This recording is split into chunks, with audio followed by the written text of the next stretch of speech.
பாம்பன் மற்றும் தனுஷ்கோடியைச் சேர்ந்த 25 மீனவர்களை இலங்கை கடற்படை சிறைபிடித்த நிலையில் அதனை கண்டித்து பாம்பன் பாலத்தில் மீனவர்கள் மறியலில் ஈடுபட்டனர்.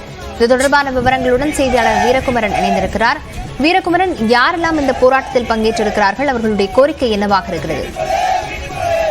லாவண்யா, பாம்பன் மற்றும் தனுஷ்கோடியைச் சேர்ந்த 25 மீனவர்களை இலங்கை கடற்படை கைது செய்தது.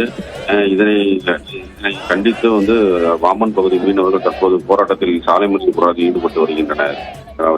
அது மட்டுமல்லாமல் நேற்று மீன்வளத்துறையிடம் உரிய அனுமதி சீட்டு பெற்று கடலுக்கு மீன்பிடிக்க சென்ற மீனவர்களை நெடுந்தீவு மீன்பிடித்துக் கொண்டிருக்கும் போது அங்கு ரோந்து பணியில் ஈடுபட்டுக் கொண்டிருந்த இலங்கை கடற்படையினர் எல்லை தாண்டி வந்ததாக கூறி பாம்பன் பகுதியைச் சேர்ந்த 3 படகும் தனுஷ்கோடியைச் சேர்ந்த ஒரு படகும் அதில் இருந்த மொத்தம் 25 மீனவர்களை எல்லை தாண்டி வந்ததாக கூறி இலங்கை கடற்படை கைது செய்கிறது.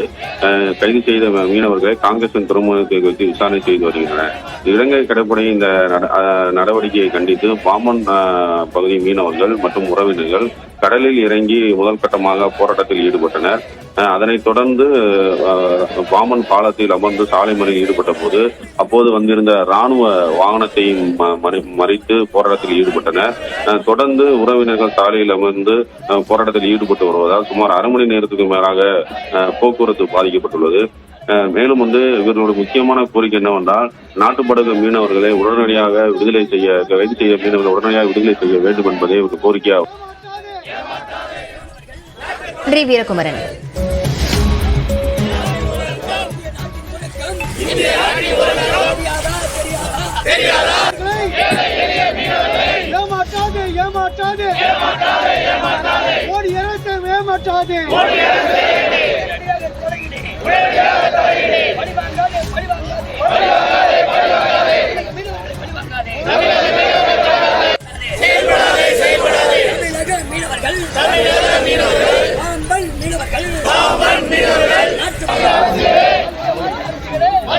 மீனவர்கள்